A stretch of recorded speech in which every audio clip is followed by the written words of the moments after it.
앞에서는 당장 내일 일도 모르는 주제에 다른 사람들을 판단하고 심지어는 자기 뜻이 곧 하나님의 뜻이냐, 하나님의 뜻과 자신의 뜻은 항상 동일시 할 것으로 생각하고 스스로를 하나님급으로 올려놓는 그런 교만, 이것은 곧 우상숭배라고 경고했습니다.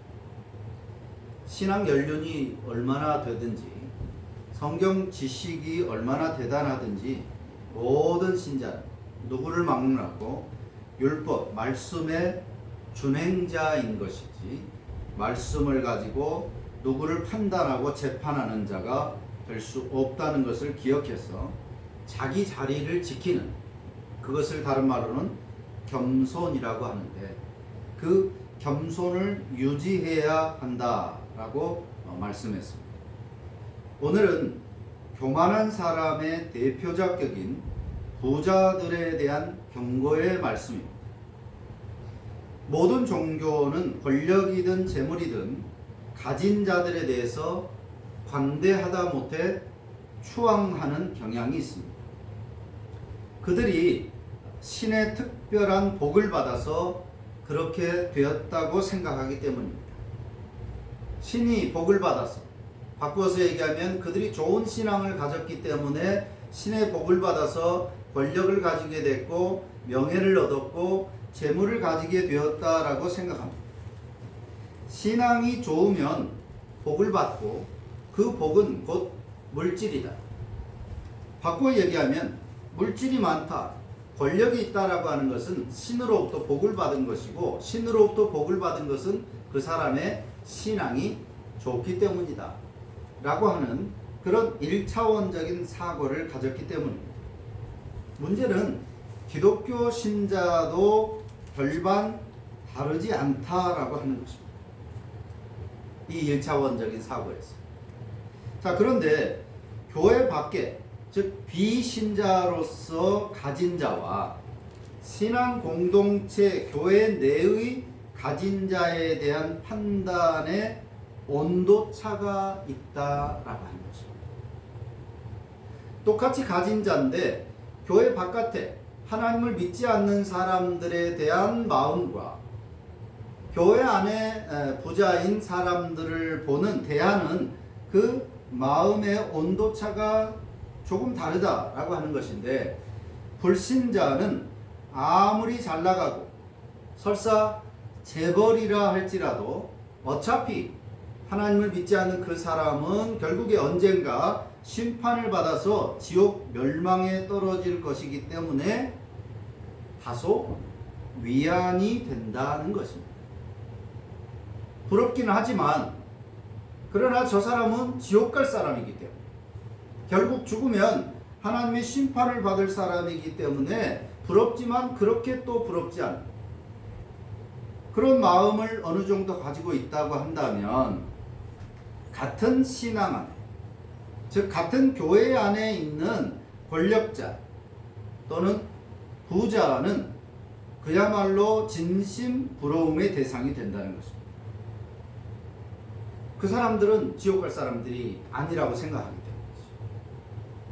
그래서 그들이 잘 나가는 이유가 있을 것이다. 그래서 저들의 신앙 방식이 무엇인가를 알아내려고 하고 그 신앙 방식을 모방하려고 합니다. 저 사람이 이렇게 기도하더라, 이렇게 신앙생활을 하더라, 뭐 어디 기도원에 간다더라, 아니면 성경 지식이 공부를 많이 해서 성경을 많이, 말씀을 많이 알고 있다더라, 그래서 복을 받지 않았을까? 나도 저 사람처럼 하면 하나님의 복을 받아서 부자가 될 수 있거나 권력자가 될 수 있지 않을까 하는 그런 모방 의식이 생기는 것입니다. 그리고 자의반 타의반으로 그런 사람들은 지도자로 인정이 됩니다.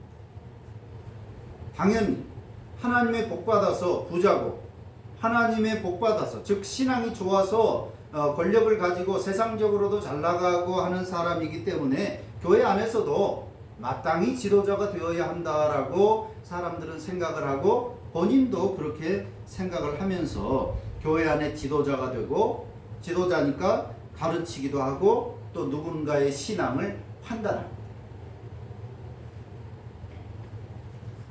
교회가 세습화되고 세속화되는 그런 절차입니다. 야고보는 이런 1차원적이고 세속적인 분별력, 그런 판단력을 오늘 말씀을 통해서 시정해 주는 것입니다. 먼저 1절부터 3절에서는 재물의 배신에 대해서 이야기를 합니다. 들으라 부한 자들아, 너희에게 임할 고생으로 말미암아 울고 통곡하라. 부자들아 울고 통곡하라는 것입니다. 부자들에게 너희들의 자랑이고 보호막인 그 재물이 너희를 삼킬 것이기 때문에 울며 통곡하라. 이 말은 울며 통곡하라, 이 말은 목 놓아서 비명을 지르듯 대성통곡하라는 것입니다. 그들에게 임할 고생, 오늘 임할 고생이라고 했는데 고생, 비참한 일이라는 뜻입니다. 너희들은 비참한 일을 당할 것이다. 부자들아 너희들은 비참한 일을 당할 것이다. 고생이라고 비참한 일이라고 번역할 수 있는 이 단어는 시편에서는 짓눌림이라고 번역을 했습니다. 짓눌림. 이사야나 예레미야서에서는 황폐, 파멸이라고 번역한 그런 단어입니다. 그래서 이 고생이라고 번역된 이 단어는 하나님께서 손으로 그 사람을 짓눌러서 박살내는 그런 장면입니다. 부자들이 고생을 당할 것이다, 비참한 일을 당할 것이다 라고 하는 이 말은 하나님께서 너희를 짓눌러서 박살내버릴 것이니까 울며 통곡하라고 하는 것입니다. 심판, 가루로 만들어버릴 것입니다. 이들은 하나님 없이 자신의 능력으로 성공할 수 있다던 사람들입니다. 내가 할 수 있다. 내가 계획한 대로, 내가 생각한 대로, 내 경험, 내 바탕, 내 지식. 그러면서 신앙 혹은 하나님을 핑계하면서 타인을 속이고 자기 탐욕을 따라서 살던 사람입니다. 말로는 그럴듯하게 믿음이 있네, 하나님을 잘 신앙하네, 기도하자, 뭐 이런 온갖 화려한 말들을 하지만 그러나 결국에는 그것이 그 자신만을 위한 말로만 했지 실제로 신앙의 삶을 살지 않는 그런 사람들, 이것을 탐욕 혹은 우상숭배라고 표현할 수 있다는 것입니다. 그래서 이 사람들은 그렇게 됩니다. 하나님께서 짓눌러서 터뜨려 가루로 만들어 버린다는 것입니다. 엄청난 무서운 경고를 하는 것입니다. 그런데 이 경고는 표면적으로는 저주이지만 사실 아직 그 고생, 그 무서운 마지막 심판이 이르지 않았기 때문에 이 경고는 회개하면 살 수 있다는 권면의 경고, 즉 은혜로의 부르심입니다. 죽을 거다 너희들.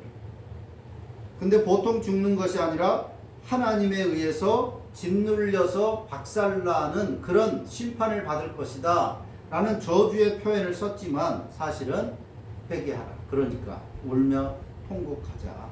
회개하라. 회개하면 용서하신다. 은혜로의 부르심의 표현인 것입니다.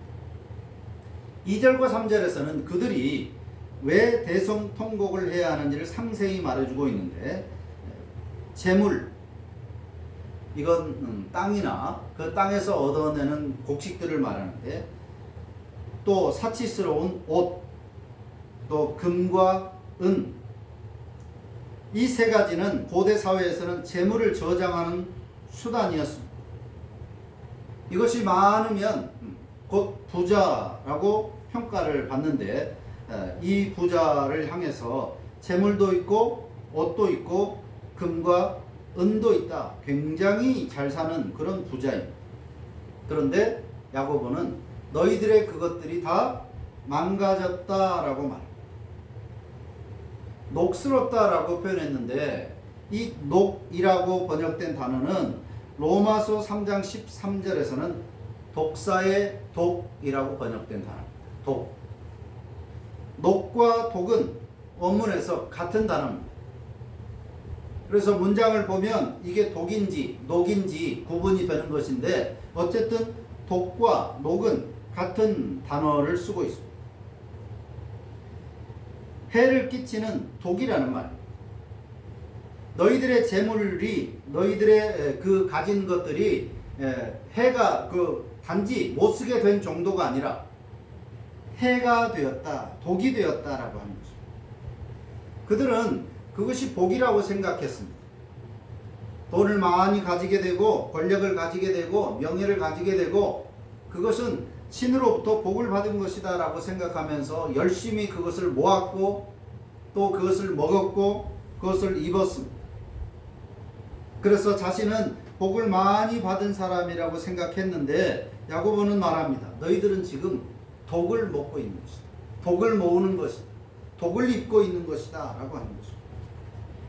왜냐하면 이 세상에서는 그 재물들이 모든 사람들의 선망이고 자랑거리지만 나중에 하나님 법정에서 이 세상에서는 많으면 많을수록 부자라고 복받았다고 잘 산다고 말해주지만 그러나 그 많으면 많을수록 하나님의 법정에서는 유죄의 증거가 많은 것이 된다는 것입니다.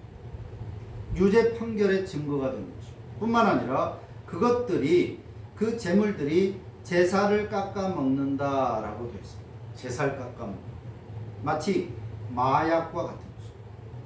마약을 하게 되면 한동안은 즐겁고 또 통증을 잊기도 하고 근심이 사라지게 합니다.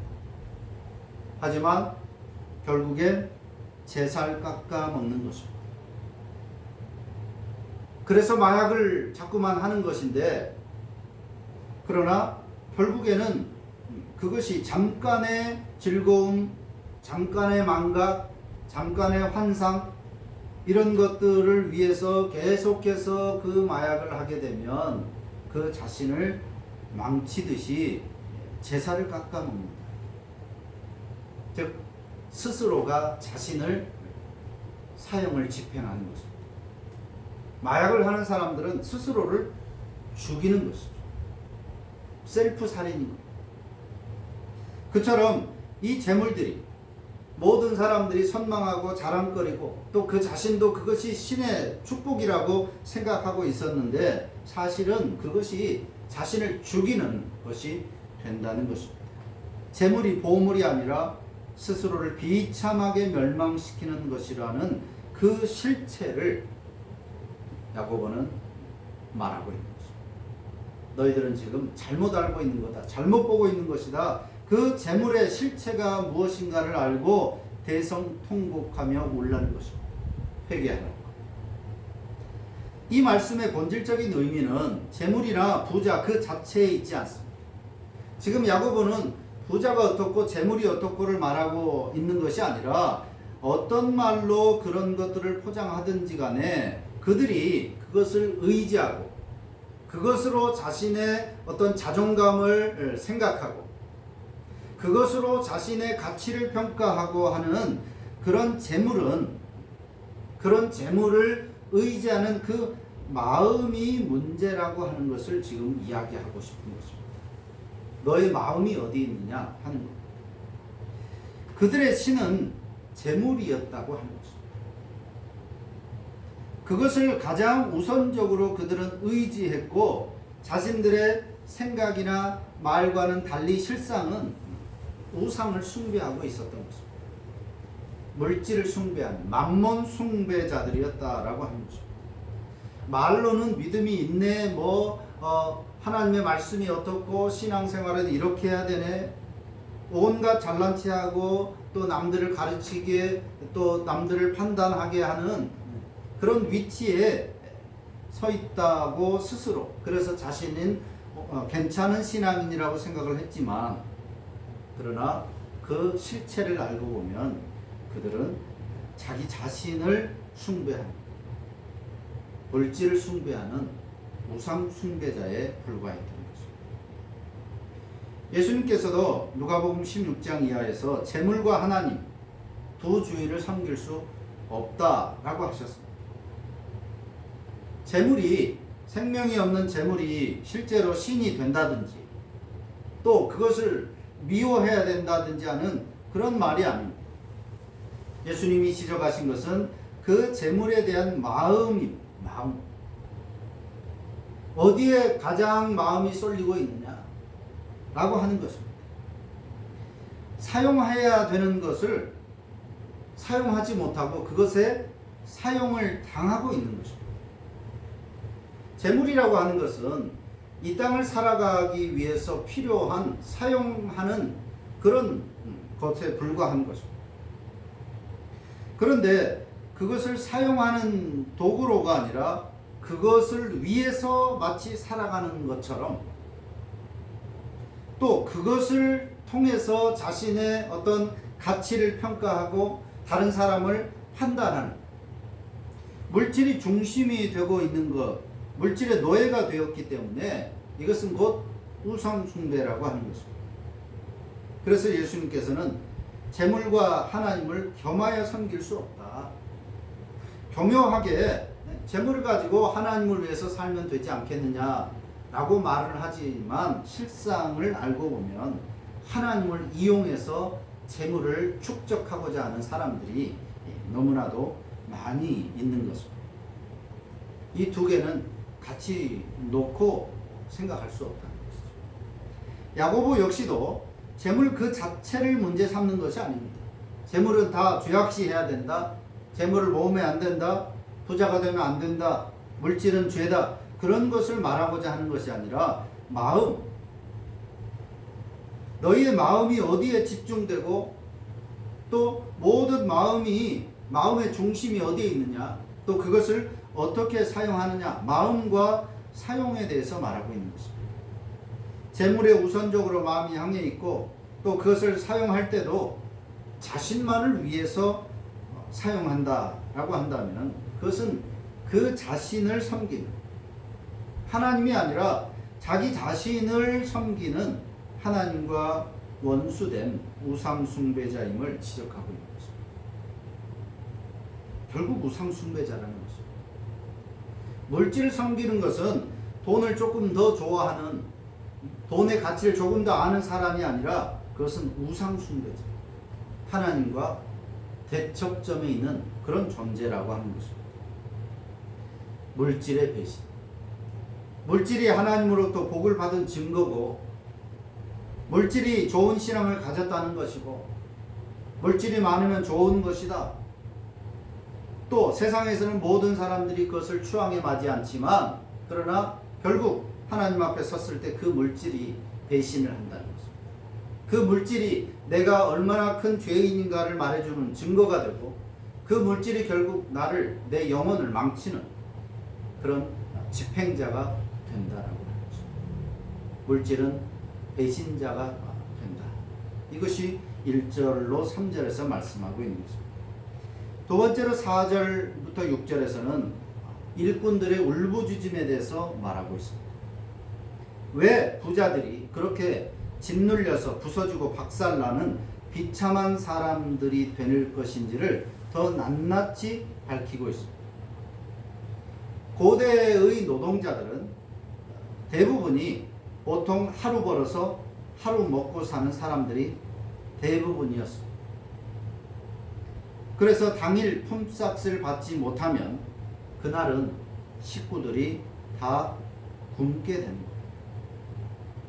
그런데 이들 부자들은 그런 일꾼들에게 일을 시키고 규정보다 적게 주거나, 어떤 때는 핑계를 대서 아예 주지도 않고 그것을 자기 금고에 채우게 됩니다. 그래서 본래의 주인에게 가지 못해서 가족들이 굶게 되니까 부자의 금고에 들어있는 그 품삯이,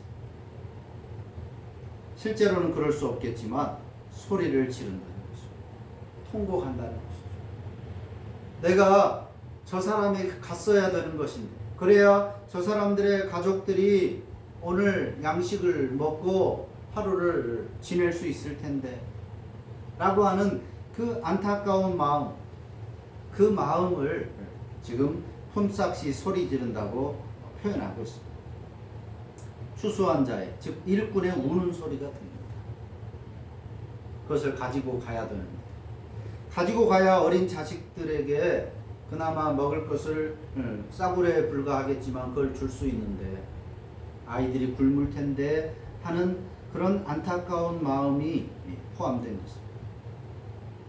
그러나 그것에 전혀 아랑곳하지 않고 부자들은 끊임없이 일꾼들의 품삯을 그렇게 잘라 먹거나 통째로 삼켰습니다.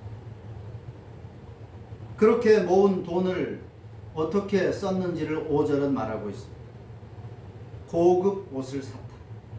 고급 옷, 사치스러운 옷이 부드럽고 한없이 가볍고 비싼, 그리고 염색이 된 그런 옷들입니다.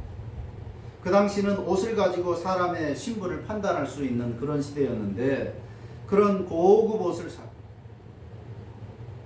1년을 일해도 살 수 없을 만한 그런 고급 옷을 쉽게 사고 사치하고 방종, 쾌락을 하는데 그 떼어먹은 일꾼들의 품삯을 사용했다는 것입니다.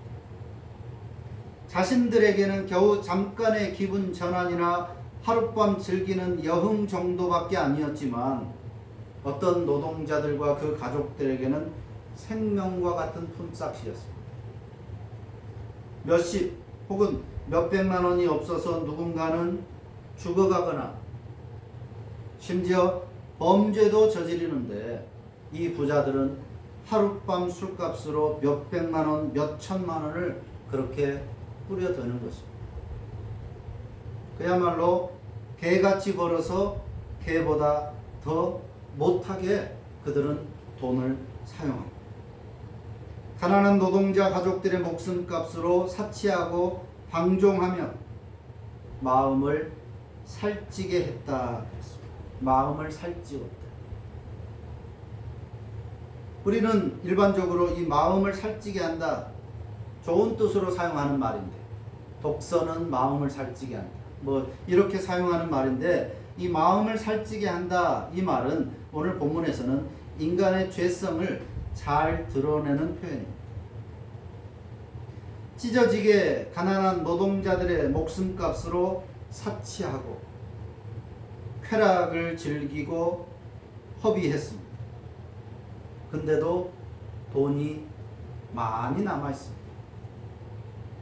그렇게 펑펑 썼는데도 얼마나 부자인지, 얼마나 많이 떼어 먹었는지, 그렇게 써도 돈이 많이 남아있습니다. 그러면 놀 만큼 놀고 먹을 만큼 먹었고 즐길 만큼 즐겼으면, 사람이라면, 양심이 있다면 좋은 곳에 적선하듯이 좀 써볼까 하는, 자신을 과시하기 위해서라도 좀 가난한 사람들에게 먹을 것을 던져주듯이 그렇게라도 써볼까 하는 생각을 하는 것이 아니라, 실컷 먹고 남으면 좀 남은 부스러기라도 다른 사람들에게 줘볼까 하는 그런 생각을 하는 것이 아니라, 이 부자들은 무슨 생각을 하느냐, 더 먹을 수 없고 더 가질 것이 없는 그런 최상의 삶을 누리게 되면 그들은, 부자들은 거기서 만족하는 것이 아니라 더 극한의 쾌락을 찾는다는 거죠. 더 재미있는 게 없을까? 더 기발하게 놀 수 있는 방법이 없을까? 더 맛있는 게 없을까? 그런 악한 생각으로 마음을 채운다. 그걸 살찌운다라고 표현한 것입니다. 고민을 하는 거예요. 어떻게 쓸까? 이것을 더 유익하게 유용하게 가치 있게 쓸까를 생각하고 고민하는 것이 아니라 어떻게 하면 더 맛있게 더 즐겁게 이 돈을 쓸 수 있을까, 이런 고민을 합니다. 부자들. 그러니 짓이겨져서 박살이 나도 마땅한 사람이죠. 처음에 야고보가 했던 고생, 부자들에게 회개하라, 그렇지 않으면 하나님께서 너희들을 짓이겨 박살내서 가루를 만들어 버릴 것이다 하는 이 말이 너무나 좀 과하게 들렸다라고 생각하는데, 그런데 그들의 이런 삶을 보면 그렇게 당해도 마땅한 그런 사람들이라고 합니다. 돈이 생기면 사람들은 처음에 분수에 넘치는 좋은 것들을 사게 됩니다. 돈 없을 때 갖고 싶었던 것들. 근데 그런 소비가 이제 반복되면 시들해지게 됩니다. 그러면 만족이 채워지는 것이 아니라, 마음이 채워지는 것이 아니라 그 다음에는 이제 방탕한 일, 쾌락을 찾게 됩니다.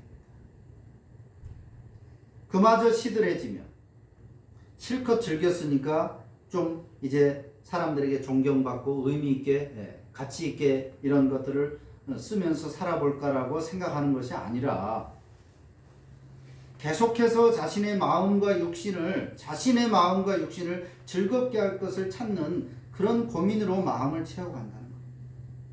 우리가 볼 때는 저 정도면 욕심을 멈출 만도 한데, 껌값에 불과한 것인데 그것을 가지고 다른 사람들에게 좀 없어도 아무런 표도 나지 않는 건데 그런 걸로 좀 도와주면 좋지 않을까, 그런 생각을 하는 그런 상황이 왜 계속해서 우리의 눈에 보일까 하는 그 이유.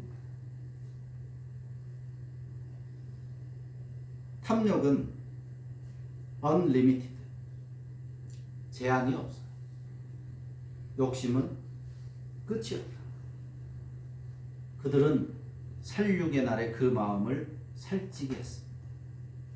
살육의 날은 잔칫날 짐승 잡는 그런 날입니다. 큰 잔치 벌어지면 이제 소도 잡고 돼지도 잡고 개도 잡고 짐승을 잡아서 잔치를 하는데, 그래서 키우는 거예요. 그날 잡을 짐승을 미리 마음껏 잘 먹여서 키우는 거예요.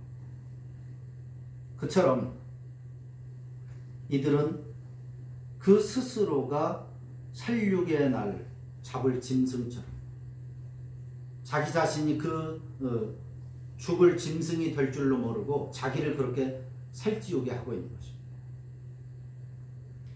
6절에서 이런 부자들이 의인을 정죄하고 죽였다고 했습니다. 실제로 이 사람들이 의인을 죽이고 재판하고 판결하고 그랬다는 말은 아닙니다. 이 말은 실제 재판이 아니라 비유인데, 당시 부자들이 재판을 통해서 가난한 자들의 땅을 빼앗고 품삯을 주지 않아서 굶어 죽게 했던 그런 방식을 비유로 설명하는 것입니다. 우리나라 과거에도 그랬던 거죠. 가난한 사람들이 먹을 것이 없어지면 이제 부자들에게 곡식을 빌립니다. 그럼 부자들은 높은 이자를 받고 빌려주는 거죠. 그리고 1년이 지나면 그것은 배 이상으로 불어나게 됩니다. 이자가. 우리나라에도 장리쌀이라는 것이 있었습니다. 쌀을 빌리면 다음해에는 이자가 50%, 그래서 150%로 갚는 거예요.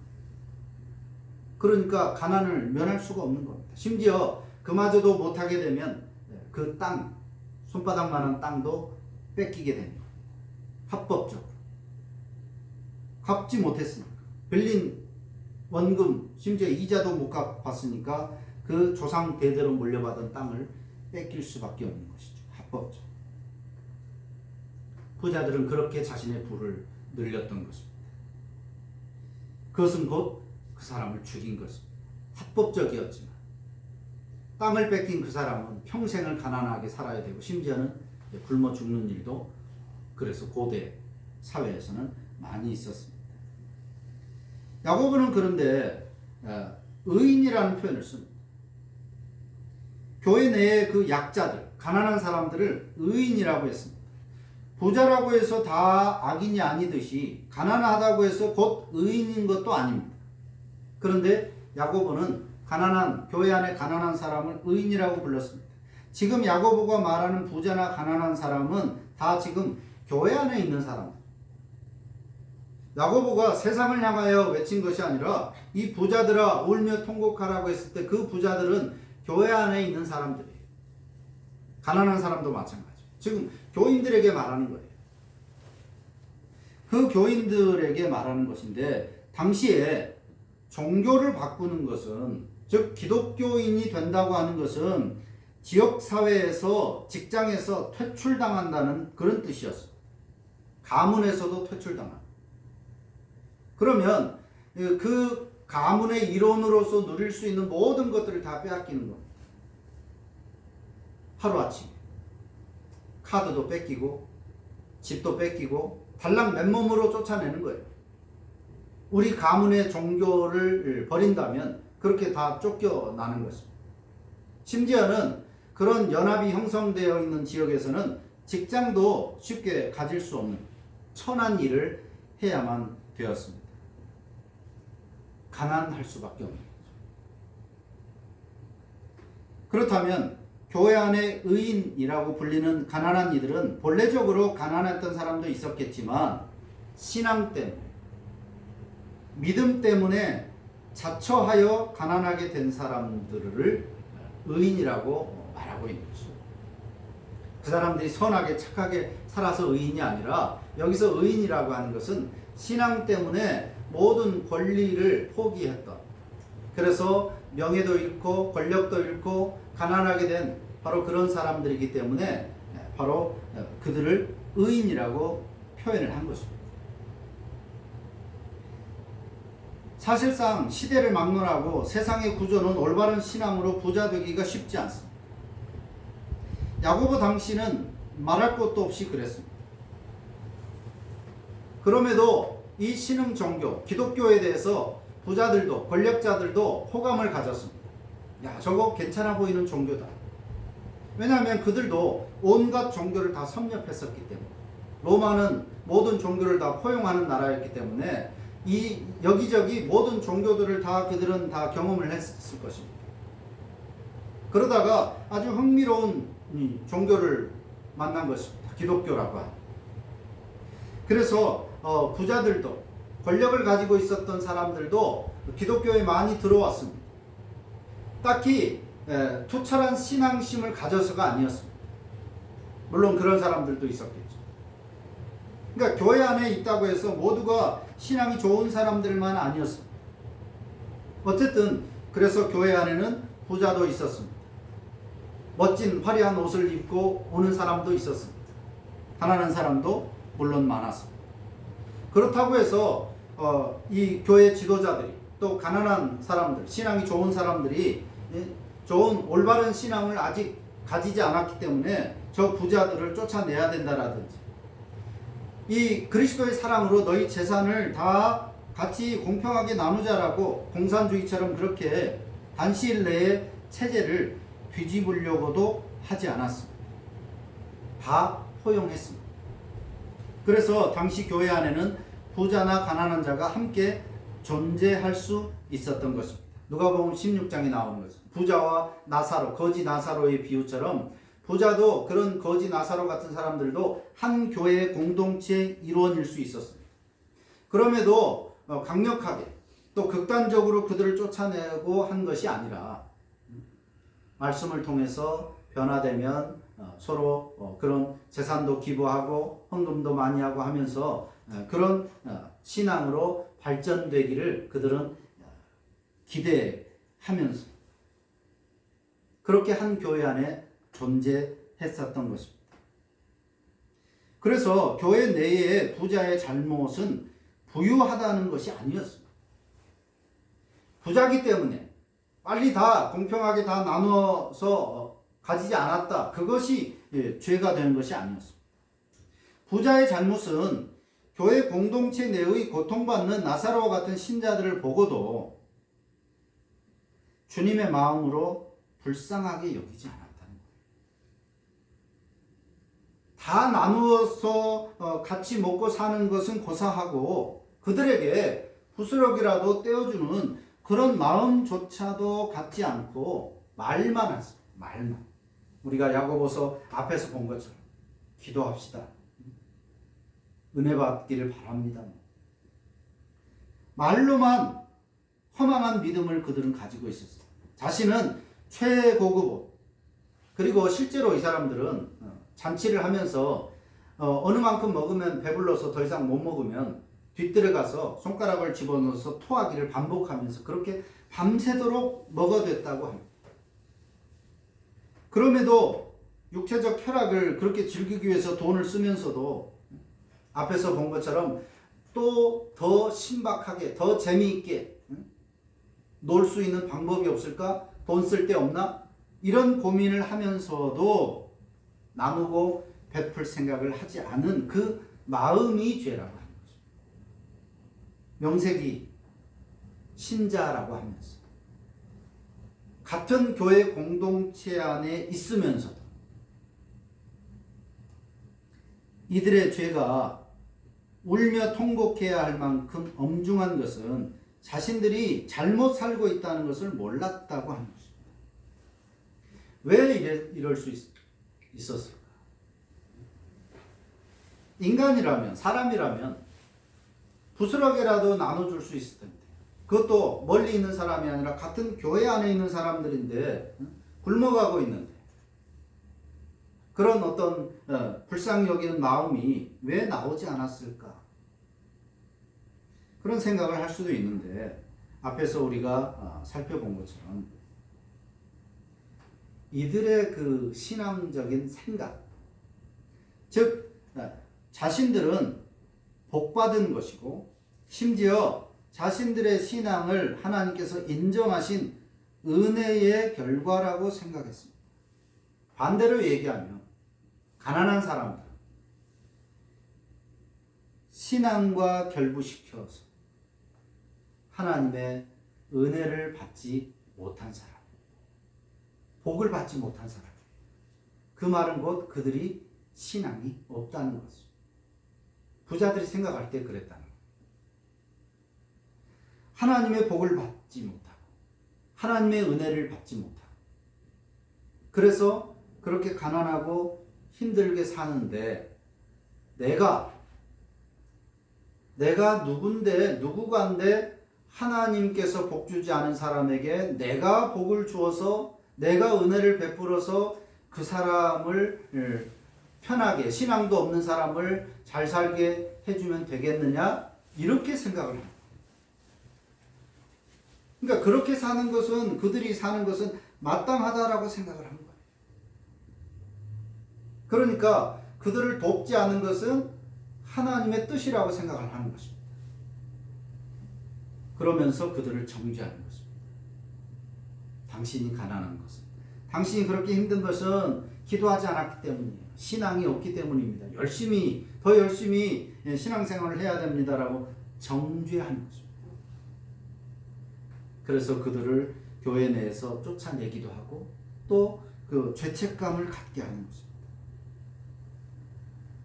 말과 달리 내가 하나님이냐 저들을 돕게, 하나님이 가난하게 했으면 뜻이 있겠지 라고 말은 하지만 실제로 자기가 하나님 노릇을 하려고 했던 것입니다. 그래서 야고보는 부자들을 불러서 그들의 죄를 인식시키고 회개를 촉구하는 것입니다. 너희들은 죄 짓는 거다. 하나님의 뜻은 그런 것이 아니다. 부자들은 당시 세상적인 유대적인 사고로 하나님도 신앙도 오해했던 것입니다. 그래서 죄책감 없이 약자들을 비난하고 정죄하고 삶을 무너뜨리고 공동체에서 몰아내려고 했던 것입니다. 믿음으로 한 거예요. 믿음으로. 그들이 양심이 없었던 것이 아니라 인정머리가 없었던 것이 아니라 사랑이 없었던 것이 아니라 그것이 하나님의 뜻이라고 생각했기 때문입니다. 잘못 생각한 거죠. 하나님께서 하늘에서 먹을 것을 내려주고 권력을 내려주고 그러는 것이 아닌데 사람을 통해서 일하시는데 이 부자들은 자기 뜻대로 자기 기준대로 판단한 거예요. 그래서 그렇게 하는 것이 하나님의 뜻이라고 생각한 거예요. 믿음으로 한 것입니다. 오늘 많은 신자들, 특히 태극기 부대 같은 사람들이 그러는 것처럼 자신을 죽일 독을, 증거들을 자기들이 지금 모으고 있는 것입니다. 사형 집행의 장면이 오늘 말씀에서 두 군데 나오는데, 하나는 마지막 심판날에 이 땅에 부자로 살았던 자들이 사형 집행을 하나님으로부터 당하는 것입니다. 또 하나는 가난했던 사람들이 이 땅에서 악한 부자들에 의해서 사형 집행을 당하는 장면. 부자들은 자신이 하나님이 돼서 가난하고 힘든 사람들을 심판하고 죽게 했던 것이죠. 오늘 말씀의 초점은 신자는 가진 재산을 모두 나누어 주어야 한다는 것이 아닙니다. 하나님의 마음을 가지라고 하는 것입니다. 무조건 다 퍼주어야 한다는 뜻이 아닙니다. 자신을 위해서 사치하고 낭비하는 것을 조금 줄여서 검소하고 품위 있게 살면서 하나님의 마음으로 베풀며 살라는 것입니다. 그것이 내가 지금 무엇인가를 가진 이유라고 생각해야 되는 것입니다. 하나님께서 나에게 이것을 주신 것은 내 신앙이 좋아서 내가 복받을 만해서 주셨으니까 나만 누리고 즐겨야 한다. 그게 하나님의 뜻이다. 그렇게 생각하는 것이 아니라 나에게 이것을 먼저 주신 것은 하나님의 뜻을 다른 사람들에게 흘려보내라고 하는 것이다 라고 하는 그런 하나님의 마음을 깨달아야 한다는 것입니다. 갈라디아서 6장 10절에서 기회가 있는 동안엔 모든 이들에게 착한 일을 하되 더욱 믿음의 가정들에게 할지니라 그랬습니다. 믿음의 가정. 교회 안에 있는 사람들에게 선한 일을 많이 하십시오. 근데 먼저 같은 교회 안에 있는 신자들을 돌아보십시오라고 말하는 것입니다. 그러니까 그 당시 교회들의 이런 상황들이 일반적이었다는 것을 알 수 있습니다. 교회 안에 가난한 자들이 많았고 또 부자도 있었는데 부자들은 그렇게 잘못 생각하고 있었다는 것입니다. 그래서 바울은 이렇게 말하는 것입니다. 선을 열심히 베풀어라. 그게 하나님의 뜻이고 특히 교회 안에서 같은 교회 공동체들에게 선을 베풀어야 한다는 것입니다.